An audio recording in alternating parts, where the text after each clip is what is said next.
வீட்ல யாராவது இருக்கீங்களா? அந்த வாரேன். என் மாமியார் கிழமை எங்க போனா?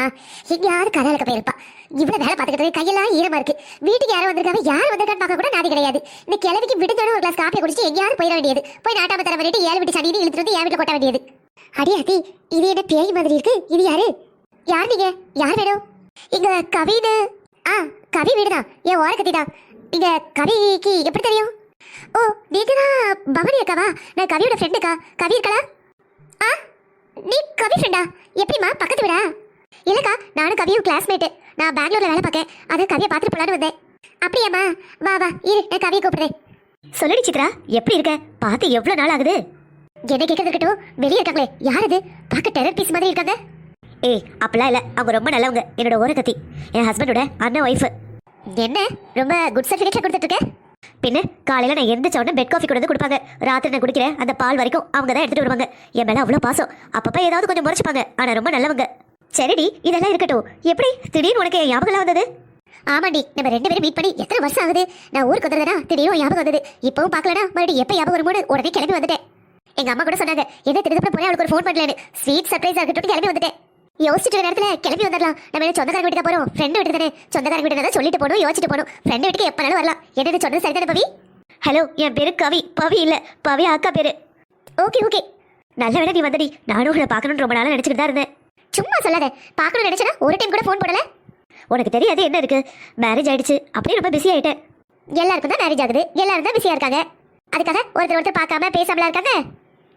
நீ கூட தான் என்ன மொத்தமா மறந்துட்டேன். இப்பதான் உனக்கு ஞாபகமே வந்திருக்கு போல. ஹலோ மேடம், நான் ஒன்று முழுசா மறக்கல. அடிக்கடி பார்க்கணும் நினைச்சுக்கிட்டே தான் இருந்தேன். அது மட்டும் இல்லாம இன்னைக்கு நான் தான் உன்னை பார்க்க வந்திருக்கேன், நீ என்ன பார்க்க வரல. அதுவும் இல்லாம இப்ப கம்பெனில ப்ரமோஷன் கொடுத்தாங்கடி. கேட்கவே வேணாம், எவ்வளவு வேலை தெரியுமா? சம்பளம் கூடுது, பவர் கூடுதோட வேலையும் கூடிடுச்சு. கேட்கவே முடியாது. என்ன சார் இவ்வளவு ஒர்க்லோட் சொல்றீங்க, எக்ஸ்ட்ரா கூப்பிடுறீங்கன்னு? சொல்றதை செஞ்சே ஆகணும். வாவ், ப்ரமோஷன் வரியா? சூப்பர் டி. நீ என்ன பண்ற? நான் பக்கத்துல இருக்கிற ஸ்கூலுக்கு தாண்டி போறேன். ஆனா கார்பரேட் கம்பெனிலாம் நிறைய வேலை இருக்கும்ல, நிறைய பொறுப்பு இருக்கும்ல. ஆமாடி, வேலையும் அதிகம் தான், பொறுப்பு அதிகம் தான். ஆனா ஒண்ணு, நம்ம கீழே 10 பேர் வேலை பார்க்கும்போது அப்படியே ஒரு மாதிரி குஜாலா தான் இருக்கும். இந்த வேலை மட்டும் இல்லைன்னு வச்சுக்கோ, நம்ம வீட்டில் இருக்கிறவங்களே நம்மளை மதிக்க மாட்டாங்க. வேலைக்கு போய் தான் மேடம் மேடம் மேடம்னு பம்மிக்கிட்டு வராங்க. அது என்னவோ உண்மைதான். எவ்வளோ கஷ்டப்பட்டுப்போம், ஸ்கூல்லேருந்து எவ்வளோ டீச்சர்ஸ்ட்டா அடி வாங்கியிருப்போம், அம்மா படம் திட்டு வாங்கியிருப்போம். படிச்சு இந்த வேலை கூட போகலனா என்ன பிரயோஜனம் சொல்லு? எத்தனை வருஷத்தை இந்த படிப்பு படிப்பு படி படிப்புன்னு செலவழிச்சிருக்கோம். அது என்னவோ உண்மைதாண்டி. நினைவு தெரிஞ்ச நாள்லேருந்து ஸ்கூலு ஸ்கூலு ஸ்கூலு. எப்பா படிச்சு முடிச்ச உடனே அடுத்து கல்யாணம். கேட்கவே வேணாம், வாழ்க்கையில 3/4 ஸ்டடீஸ்க்கு தான் போயிருக்கு. சரி, நான் உங்ககிட்ட கேட்கவே இல்லையே, என்ன குடிக்கிற? காஃபியா டீயா? ஏய், அதெல்லாம் ஒன்றும் வேணாம். நீ எது போட்டாலும் அது குடிக்கிற மாதிரி இருக்க போறதில்ல. ஏய், இதானே என்ன வேணாங்கிறது? சொல்லு, அக்கா தான் போட போறாங்க. காஃபியா டீயா? அப்பாட, சரி சரி, காஃபி சொல்லு.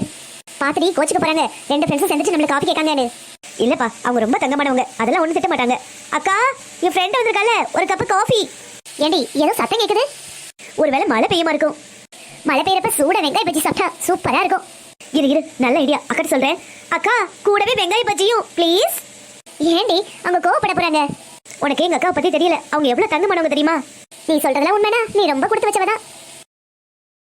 எவ்வளவு திமிரு இருக்கு இவளுக்கு. வீட்டுக்கு வந்த பிள்ளை முன்னாடி காஃபியை கொண்டு வா, வெங்காய பஜ்ஜி கொண்டு வான்னு.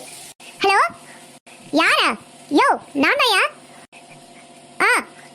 ஆமா, ரொம்ப டென்ஷன் ஆயிட்டேன். சரி சரி, வரப்ப பிரியாணியும் ஆல்வாவும் வாங்கிட்டு வா. நான் என்ன பண்றது? உங்க வீட்டில் இருக்கிறவங்க என்ன தொல்லை பண்ணா நான் இப்படிதான் உனக்கு செலவு வைப்பேன். 1/2 மணி நேரத்தில் வந்துருக்கணும் பார்த்துக்கோ. என்ன ஆஃபீஸா? எனக்கு தெரியாது, நீ வாரியோ வரலையோ 1/2 மணி நேரத்தில் பிரியாணியும் ஆல்வாவும் வீட்டுக்கு வரணும்.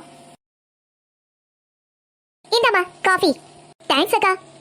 கவி உங்களை பத்தி சொன்னா நீங்க ரொம்ப நல்லா பாத்துக்கிறீங்க, ரொம்ப நல்லவங்கன்னு.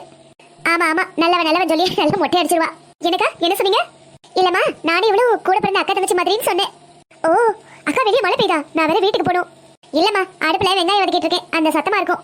நான் சொன்னேன்ல பாரு, அக்கா உனக்காக தான் அவசரமா சாப்பாடு ரெடி பண்றாங்க, இல்லைன்னா இந்த நேரத்துல சமைக்கவே மாட்டாங்க. எனக்கா அடி விளங்காதவளே, இவளுக்கே நான் சாப்பாடு பண்ணிக்கிட்டு இருக்கேன். மத்தியானம் உட்காந்து அவளுக்கு தின்னு முடிச்சிட்டா, சாப்பிட ஒண்ணு இல்லையே வெங்காயத்தை தக்காளி வதக்கிட்டு இருக்கேன். அதுக்கும் ஃப்ரெண்டு உனக்கு சாப்பாடு பண்ணலாம். வரதுக்கு யோ